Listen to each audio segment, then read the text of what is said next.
بسم الله الرحمن الرحيم. تحريفهم في بشارة الفارقليط. ومن ضلالاتهم أيضا أنهم يقولون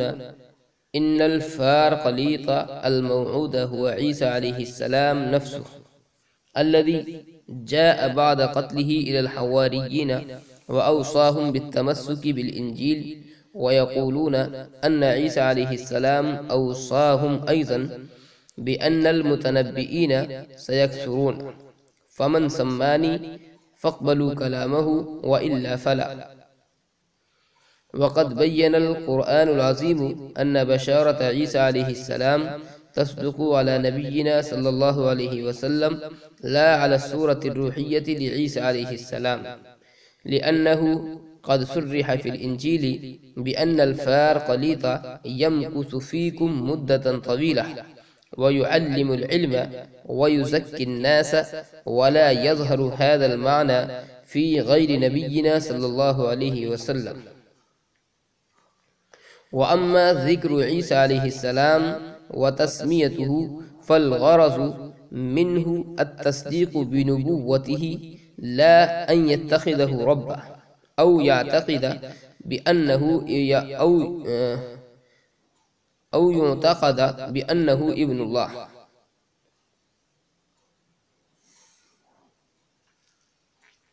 لا أن يتخذه ربا أو يعتقد بأنه ابن اللہ، یا معروف بھی پڑھ سکتے ہیں اس کو لا ان يتخذه ربا او يعتقد بأنه ابن اللہ۔ نصارہ کا فارقلیط کی بشارت میں تحریف کرنا۔ ومن ضلالاتهم ایضا، اور نصارہ کی گمراہیوں میں سے یہ بھی تھی کہ وہ کہا کرتے تھے کہ فارقلیط الموعودہ جس کا وعدہ کیا گیا ہے، یعنی جس کے آنے کا وعدہ کیا گیا ہے، اور کہاں پر کیا گیا ہے اس کو محذوف کر دیا گیا، انجیل میں جس کے آنے کا وعدہ کیا گیا ہے، ہوا عیسیٰ علیہ السلام نفسہ، وہ خود حضرت عیسیٰ علیہ السلام ہے، الذی جاء بعد قتلہ للحواریین، جو اپنے قتل کے بعد حواریوں کے پاس تشریف لائیں گے، وَأَوْصَاهُمْ بِالتَّمَسُّكِ بِالْإِنجِيلِ، اور ان کو مضبوطی سے انجیل کو تھامے رکھنے کی وصیت کی، وَيَقُولُونَ، اور وہ کہا کرتے تھے، ان عیسیٰ علیہ السلام اوصاہم ایضاً، کہ عیسیٰ علیہ السلام نے ان کو یہ بھی وصیت فرمائی، بِأَنَّ الْمُتَنَبِّئِينَ سَيَكْثُرُونَ، کہ نبوت کا جھوٹا دعویٰ کرنے والے بکثرت ہوں گے۔ متنبئین، متنبئن کی یہ جمع ہے، تنبأ یتنبأ کے معنی آتے ہیں نبوت کا جھوٹا دعویٰ کرنا۔ فمن سمانی، تو جو میرا نام لے اس کی بات کو قبول کرو ورنہ نہیں۔ اور قرآن عظیم نے واضح فرمایا کہ عیسیٰ علیہ السلام کی بشارت تصدق علی نبینا صلی اللہ علیہ وسلم، ہمارے نبی صلی اللہ علیہ وسلم پر من وعن صادق آتی ہے، لا علی صورت الروحیت عیسیٰ علیہ السلام، نہ کہ عیسیٰ علیہ السلام کی روحانی صورت پر، لأنه قد صرح فی الانجیل، اس لیے کہ انجیل میں اس بات کی صراحت کی گئی ہے کہ فارقلیط یمکث فیکم مدتا طویلہ، تم میں ایک دراز مدت تک ٹھہرے گا، وَيُعَلِّمُ الْعِلْمِ، علم سکھائے گا، وَيُزَكِّ النَّاسِ، لوگوں کا تزکیہ کرے گا یا لوگوں کو پاک کرے گا، وَلَا يَظْهَرُ هَذَا الْمَعْنَى فِي غَيْرِ نَبِيِّنَا صلی اللہ علیہ وسلم، اور یہ بات ہمارے نبی صلی اللہ علیہ وسلم کے سوا کسی میں ظاہر نہیں ہوتی ہے۔ وَأَمَّا ذِكْرُ عِيسَىٰ علیہ السلام، اور رہا حضرت عیسیٰ علیہ السلام کا ذکر کرنا اور ان کا نام لینا، فالغرض منہ التصدیق بنبوتہ، تو اس کی غرض نبی صلی اللہ علیہ وسلم کی نبوت کی تصدیق کرنا ہے، یہ حضرت عیسیٰ علیہ السلام کی نبوت کی تصدیق کرنا ہے۔ نبوت ہی میں ہی زمین کا مرجع عیسیٰ علیہ السلام، لا ان یتخذہ ربا، نہ یہ کہ ان کو رب بنا لے، او یعتقد بانہ ابن اللہ، یا یہ اعتقاد رکھے یا یہ سمجھے کہ آپ خدا کے بیٹے ہیں۔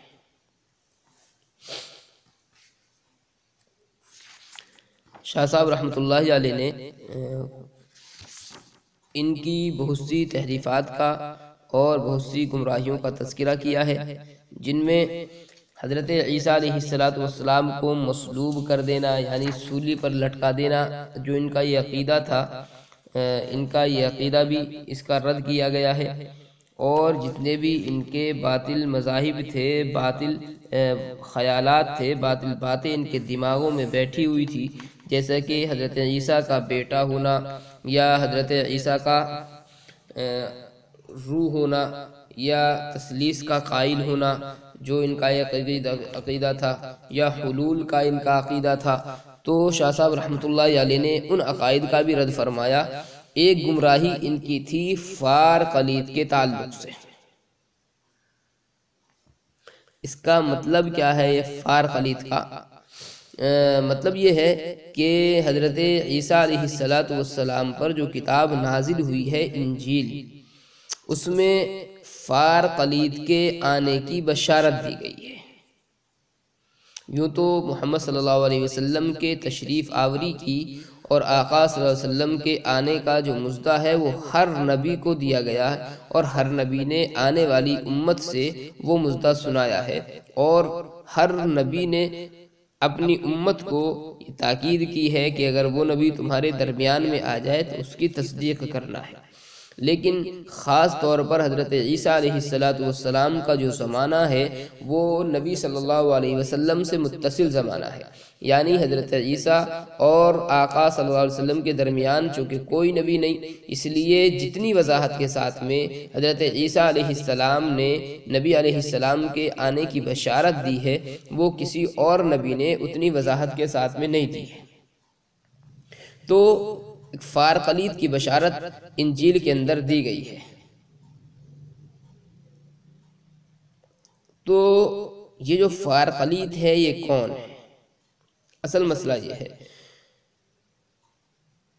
قرآن انجیل میں جو فار قلید کی بشارت دی گئی ہے اور جو اوصاف فار قلید کے شمار کرائے گئے ہیں، ان اوصاف کے لحاظ سے فار قلید کا مصداق صرف اور صرف نبی پاک صلی اللہ علیہ وسلم کی ذات ہے۔ آپ کے علاوہ اس بشارت کا مصداق کوئی اور نبی نہیں ہو سکتا ہے۔ مختلف آیات ہیں انجیل کی اور مختلف جگہوں پر اس کا تذکرہ کیا گیا ہے۔ یہ نصارہ جو ہے وہ تمام نصوص جن کے بارے میں حضرت عیسیٰ علیہ السلام نے فار قلید کے آنے کی بشارت دی ہے، وہ یہ کہتے ہیں کہ ان آیتوں کا مصداق نبی صلی اللہ علیہ وسلم نہیں ہے بلکہ خود حضرت عیسیٰ علیہ السلام کی ذات ان آیتوں کا مصداق ہے، اور مفہوم اس کا یہ ہے کہ حضرت عیسیٰ علیہ السلام مقتول اور مصلوب ہوں گے اور اس کے بعد زندہ ہو کر اپنے حواریوں کے پاس وہ تشریف لائے تھے۔ تو یہ جو بشارت دی گئی ہے وہ انہی کے بارے میں خود ہے، اور پھر حضرت عیسیٰ تھوڑی دیر رک کر کے اپنے حواریوں کو انجیل پر ثابت قدم رہنے کی تلقین فرمائی، وصیت کی، اور اس کے بعد میں واپس تشریف لے گئے۔ نصارہ یہ بھی کہتے ہیں کہ حضرت عیسیٰ علیہ السلام نے اپنے ماننے والوں کو، اپنے حواریوں کو ایک وصیت یہ بھی کی تھی کہ میرے بعد بہت سے جھوٹے نبی ہوں گے، لہذا جو شخص میری بات، میرا نام لے اسی کی بات تسلیم کرنا، اور اس کے علاوہ کسی اور کی بات تسلیم نہ کرنا۔ تو نصارہ کی یہ تحریف تھی اور فار قلید کی بشارت کے متعلق فاسد تعویل تھی۔ اللہ تعالیٰ نے اس کا رد کیا ہے اور یہ بتایا ہے کہ حضرت عیسیٰ علیہ السلام کی جو بشارت ہے وہ صرف آقا صلی اللہ علیہ وسلم پر ہی صادق آتی ہے، حضرت عیسیٰ کی روحانی صورت پر وہ صادق نہیں آتی۔ شاہ صاحب رحمۃ اللہ علیہ اس کی دلیل لکھتے ہیں کہ انجیل یوحنا میں جہاں فار قلید کی بشارت دی گئی ہے وہیں پر ایک بات اور بتلائی گئی ہے، اور وہ یہ کہ فار قلید مدت دراز تک تمہارے درمیان ٹھہرے گا، ایک لمبے زمانے تک تمہارے پاس ٹھہرے گا، اور تم کو علم کی باتیں سکھلائے گا، گناہوں سے لوگوں کو پاک کرے گا۔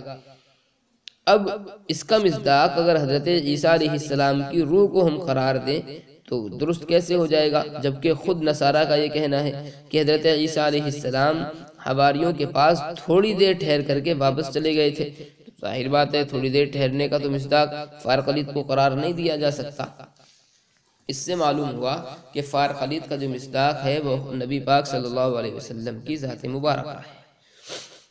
دوسری بات، نصارہ جو یہ کہتے تھے کہ حضرت عیسیٰ علیہ السلام نے یہ وصیت فرمائی ہے کہ میرے بعد بہت سے جھوٹے نبی آئیں گے، لہٰذا جو میرا نام لے اسی کی بات کو تسلیم کرنا ورنہ مت تسلیم کرنا۔ شاہ صاحب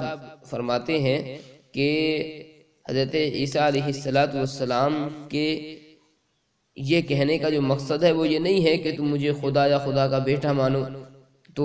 جو مجھے خدا یا خدا کا بیٹا مانے تم اس کی بات کو تسلیم کرنا، بلکہ مطلب اس کا یہ ہے کہ میرے بعد بہت سے نبوت کے دعوے کرنے والے آئیں گے، ان میں سے جو آدمی میری نبوت کی تصدیق کرے اور جو میرے متعلق یہ مانے کہ میں خدا کا رسول ہوں اسی کی بات ماننا، اور جو مجھے خدا کا رسول تسلیم نہ کرے، جو مجھے خدا کا رسول نبی نہ مانے اس کی بات کو ہرگز نہ ماننا، کیونکہ وہ جھوٹا نبی ہے۔ اللہ تعالیٰ نے جتنے انبیاء علیہ السلام بھیجے ہیں، ہر نبی نے اپنے سے پہلے نبی کی تصدیق کی ہے، اس کی نبوت کو تسلیم کیا ہے۔ تو حضرت عیسیٰ علیہ السلام کے کہنے کا مقصد یہی تھا کہ جو سچا نبی ہوگا وہ میری نبوت کی تصدیق کرے گا، میری رسالت کو تسلیم کرے گا۔ اسی لیے حضرت عیسیٰ نے یہ وصیت فرمائی ہے کہ جو میرا نام لے اس کی تصدیق کرنا۔ میرا نام لینے کا ہرگز یہ مطلب نہیں ہے کہ جو مجھے خدا یا خدا کا بیٹا مانے اس کی بات تسلیم کرنا، بلکہ مقصد اس کا یہ ہے کہ جو میری نبوت کو تسلیم کرے اور مجھے اللہ کا رسول مانے اس کی بات کی تصدیق کرنا، اس کو تم اللہ کا رسول مان